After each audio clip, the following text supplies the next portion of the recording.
Kilometres लंबी एक ऐसी मॉडर्न सिटी बनाने जा रहा है जिस पर ना ही गाड़ियां चलेंगी और ना ही इस पर रोड्स बनाए जाएंगे।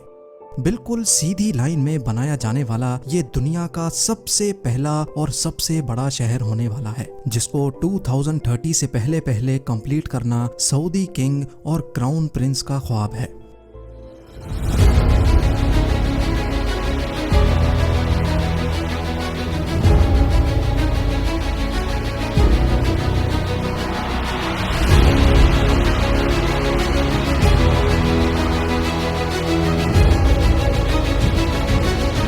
नाजरीन, सऊदी रॉयल फैमिली दुनिया की अमीर तरीन फैमिलीज में शुमार की जाती है। अमेरिकन बिजनेस मैगजीन फोर्ब्स और विकिपीडिया के मुताबिक सऊदी रॉयल फैमिली ना मिलियन ना बिलियन बल्कि 1.4 ट्रिलियन डॉलर्स की मालिक है। लोकल करेंसी में बात की जाए तो ये अमाउंट 1050 खरब रुपयों के बराबर बनता है। अगर अभी भी आपको समझने में मुश्किल हो रही है तो आइए इसको और ज्यादा आसान कर देते हैं। Jeff Bezos, Elon Musk, Bill Gates और मार्क जकरबर्ग के साथ साथ दुनिया के टॉप 17 बिलियनर्स की दौलत को मिला भी लिया जाए तो फिर भी वो इस शाही खानदान की दौलत से मुकाबला नहीं कर पाएगी। सऊदी अरब के शाही खानदान की दौलत का ज्यादातर हिस्सा इनको यहाँ से निकलने वाले ऑयल की बदौलत मिला। ऑयल निकलने से पहले सऊदी अरब सिर्फ रिलीजियस टूरिज्म पर डिपेंडेंट था, लेकिन 1938 में पहली बार यहाँ ऑयल दरियाफ्त हुआ और देखते ही देखते पूरे सऊदी किंगडम का नक्शा ही बदल गया। आज सऊदी अमेरिका के बाद दुनिया का दूसरा बड़ा ऑयल प्रोड्यूसर है, जो सिर्फ एक दिन में 1 करोड़ से भी ज्यादा बैरल्स ऑयल प्रोड्यूस करके 85 कंट्रीज को सेल करता है। पर बैड न्यूज ये है कि ये सब कुछ हमेशा ऐसे नहीं चलने वाला। स्टैनफोर्ड यूनिवर्सिटी में की गई एक रिसर्च में साइंसदानों को सॉलिड एविडेंस मिले हैं कि जो क्रूड ऑयल हम पिछले 150 साल से इस्तेमाल कर रहे हैं वो अब जल्द खत्म होने वाला है। यानी जमीन के नीचे ऑयल रिसोर्सेज का दी एंड जल्द ही होने वाला है। रिसर्च में अंदाजन बताया गया है कि 2052 तक दुनिया से क्रूड ऑयल खत्म हो जाएगा या उसकी क्वांटिटी इतनी कम रह जाएगी कि उसको निकालना प्रॉफिटेबल ही नहीं रहेगा। तो आखिर 2052 के बाद सऊदी किंगडम अपना गुजारा कैसे कर पाएगी? गुजारा तो शायद हो जाए, पर ये शहाना लाइफस्टाइल कैसे बरकरार रहेगा? क्राउन प्रिंस मोहम्मद बिन सलमान ने अभी से ही सऊदी किंगडम को ऑयल की डिपेंडेंसी से हटाने का काम शुरू कर दिया है। दुबई की तरह अब सऊदी अरब भी वेस्टर्न टूरिज्म को प्रमोट कर रहा है और उसके लिए जो सिटी बनाई जा रही है वो दुबई से भी काफी ज्यादा एडवांस्ड होगी। ये शहर दुनिया में मौजूद दूसरे शहरों से काफी ज्यादा मुख्तलिफ होगा, क्योंकि जहां दूसरी सिटीज सेंटर से स्टार्ट होकर आहिस्ता आहिस्ता बाहर की तरफ फैलती जाती हैं, वहीं ये सिटी एक स्ट्रेट लाइन में होगी और वो भी 170 किलोमीटर लंबी लाइन।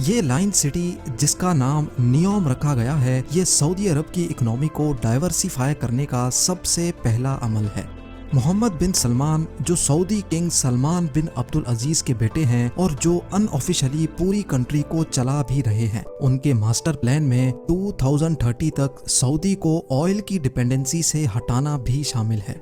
नियोम सऊदी अरब की तबूक प्रोविंस में बनाया जा रहा है, जहां पर गवर्नमेंट ने इस नई सिटी के लिए एक स्पेशल जोन अलॉट किया है। इसका एक साइड गल्फ ऑफ अकाबा और दूसरा साइड रेड सी को लगेगा, जबकि इसके साहिल से सिर्फ 5 किलोमीटर दूर इजिप्शियन सिटी शर्म अल शेख है, जो ऑलरेडी एक टूरिस्ट हॉट स्पॉट बन चुका है। दोनों कंट्रीज के हुक्मरानों का प्लान है कि नियोम और शर्म अल शेख को एक ब्रिज के जरिए भी कनेक्ट किया जाएगा, जिससे दोनों कंट्रीज को ना सिर्फ टूरिज्म में फायदा होगा बल्कि दोनों के दरमियान इजराइल को बाईपास करके एक लैंड कनेक्शन भी बन जाएगा। सऊदी गवर्नमेंट की तरफ से नियोम का जो नक्शा प्लान किया गया है वो वाकई काफी इंटरेस्टिंग है। क्राउन प्रिंस का कहना है कि लाइन सिटी के बेशुमार फायदे हैं और ये दुनिया को नेक्स्ट लेवल तक लेके जाने का एक रोल मॉडल होगी। ये सिटी 3 लेवल्स पर फैली होगी, जिसमें ग्राउंड लेवल पे ना ही गाड़ियां चलेंगी और ना ही कोई रोड बनेगा, बल्कि ये लेवल नेचर से भरपूर होगा, जहां सिर्फ पैदल चलने वालों की जगह होगी। दूसरे लेवल को सर्विस लेयर का नाम दिया गया है, जिसमें सारी कमर्शियल एक्टिविटी जैसा कि शॉप्स, ऑफिसेज और मॉल्स होंगे। इस लेवल पे रोड्स होंगे और गाड़ियां भी इसी लेवल पे चलेंगी। नियोम का तीसरा लेवल इस सिटी की बैकबोन साबित होगा, क्योंकि यहाँ ultra high speed transport system बनाया जाएगा जो लोगों को 170 किलोमीटर पर फैले शहर के एक कोने से दूसरे कोने तक सिर्फ और सिर्फ 20 मिनटों में पहुंचाने की काबिलियत रखेगा। नियोम दुनिया की बाकी सिटीज के मुकाबले में बिल्कुल डिफरेंट होगी, क्योंकि ये पूरी सिटी, इसमें मौजूद electrical system, transport system, industries, सब कुछ रिन्यूएबल एनर्जी के जरिए चलेगा। यानी जो ऑयल 2052 में खत्म होना है, नियोम के लिए वो 2030 में ही खत्म हो जाएगा। ये लाइन सिटी जहां रेड सी के साहिल से गुजरेगी, वहीं इसका ज्यादातर हिस्सा 4,500 फीट ऊंचे पहाड़ों से भी गुजरेगा और सऊदी गवर्नमेंट ने इस हिस्से को ट्रोजेना का नाम दिया है। प्रोजेक्ट की कंस्ट्रक्शन के लिए किसी भी पहाड़ को नुकसान नहीं पहुंचाया जाएगा, बल्कि इसी नेचुरल लैंडस्केप की खूबसूरती को इस्तेमाल करके इसमें डेवलपमेंट की जाएगी, जहां एक vertical village, outdoor ski resort, mountain to mountain transport system, health centre और लग्जरी एंटरटेनमेंट सेंटर्स भी बनाए जाएंगे। इस लाइन सिटी की जियोग्राफिकल लोकेशन ऐसे रखी गई है कि दुनिया की 40% पॉपुलेशन यहाँ 4 घंटे में पहुँच सकती है और सऊदी क्राउन प्रिंस का टारगेट यहाँ 2052 तक 1 अरब की पॉपुलेशन अट्रैक्ट करना है। अब जाहिर है इतनी एडवांस्ड और फ्यूचरिस्टिक सिटी पर खर्चा भी ठीक ठाक होगा। सऊदी गवर्नमेंट ने नियोम प्रोजेक्ट के लिए $500 बिलियन का बजट एलोकेट किया है, जो तकरीबन 37,500 अरब रुपए बनते हैं। अच्छी खबर यह है कि इस प्रोजेक्ट पर काम स्टार्ट हो चुका है। सबसे पहले तो यहाँ और कुछ हो न हो 1000 एकड़ के एरिया पर फैले आलीशान रॉयल पैलेसेस और रॉयल स्वीट्स बनाए गए हैं। प्राइवेट बीच फ्रंट पर बने और बीच रेगिस्तान में हरे भरे लॉन से घिरे हुए ये महलात सऊदी किंगडम के शाही खानदान की आरामगाह है, जिसमें बज़ाहिर दिखने वाला ये प्राइवेट गोल्फ क्लब और 2 प्राइवेट आइलैंड्स भी हैं। इस पूरे एरिया को नियोम पैलेस का नाम दिया गया है, जहां पर 2 हेलीपैड्स भी मौजूद हैं। खैर, वापस चलते हैं प्रोजेक्ट की तरफ। नियोम सिटी के लिए एक रीजनल एयरपोर्ट भी बनाया गया है, जो कि 2019 से फुली ऑपरेशनल है, लेकिन फिल वक्त ये यहाँ कंस्ट्रक्शन टीम और दूसरे स्टाफ को सऊदी कैपिटल रियाद से नियोम तक लाने के लिए इस्तेमाल होता है। सऊदी हुक्मरान जहां इस प्रोजेक्ट को लेकर बहुत सीरियस हैं, वहीं इनको बहुत सारे चैलेंजेस का सामना भी करना है। इनकी तरफ से ये दावा किया जा रहा है कि नियोम सिटी 100% रिन्यूएबल एनर्जी पर चलेगी। तो फिर सवाल ये है कि पीने का फ्रेश वाटर जो अभी फॉसल फ्यूल के जरिए सी वाटर को फिल्टर करके इकट्ठा किया जाता है, वो बगैर फ्यूल के कैसे मिलेगा? क्योंकि ये बात तो हम सबको मालूम है कि सऊदी अरेबिया में फ्रेश वाटर की कोई एक भी रिवर नहीं है। 1 अरब लोगों के लिए इलेक्ट्रिकल अप्लायंसेज 100% रिन्यूएबल एनर्जी पर ऑपरेट करने के लिए क्या कुछ करना पड़ेगा, और ग्रीन एनर्जी से चलने वाली अंडरग्राउंड हाई स्पीड ट्रेन्स इतना जल्दी कैसे तैयार हो पाएंगी? इन सब सवालों के जवाब बहुत सिंपल है। नियोम में फ्रेश वाटर जनरेट करने के लिए एक नया मेथड अप्लाई किया जाएगा। गिलास से बना एक बहुत बड़ा ग्लोब तैयार किया जा रहा है, जिसको सी वाटर से भरा जाएगा।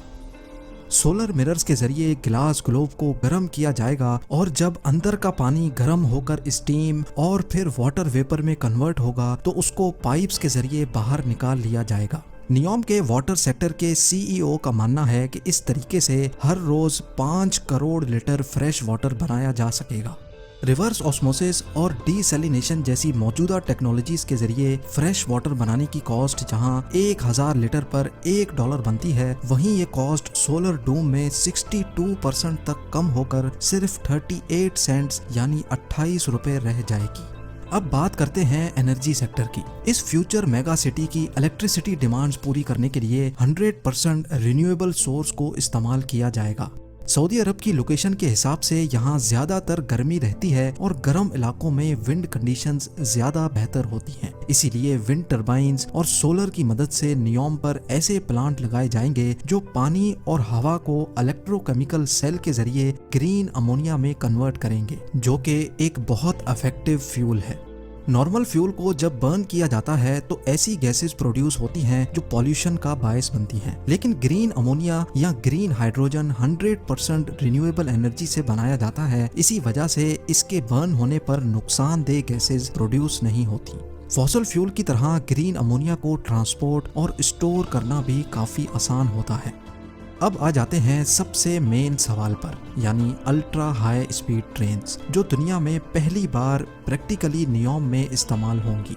ये high speed trains 482 kilometre per hour से ट्रेवल करके सिर्फ 20 मिनटों के अंदर अंदर लाइन सिटी के एक कोने से दूसरे कोने तक पहुंचा सकेंगी। ये ट्रेन जिस टनल में चलेगी वहां हैवी मैग्नेट्स लगे होंगे जो ग्रीन इलेक्ट्रिसिटी की मदद से ट्रेन को पुश या स्टॉप कर सकेंगे। साथ ही साथ ट्रेन स्टार्ट में तो व्हील पर चलेगी, लेकिन स्पीड अप होने के बाद इसके व्हील्स जमीन से 4 इंच ऊपर उठ जाएंगे और मैग्नेटिक फोर्स पर तैरती हुई ट्रेन सेम इलेक्ट्रिसिटी कंजम्पशन में ज्यादा फास्ट चल सकेगी।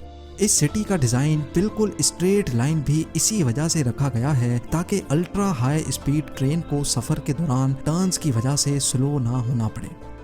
कई एक्सपर्ट्स का मानना है कि इस लेवल की फ्यूचर सिटी और इसमें यूज होने वाली टेक्नोलॉजीज को 2030 तक बनाना पॉसिबल नहीं है, लेकिन नियोम प्रोजेक्ट का विजन और इस पर की जाने वाली मेहनत से एक बात तो क्लियर है कि सऊदी किंगडम अपने फ्यूचर को लेकर काफी सीरियस है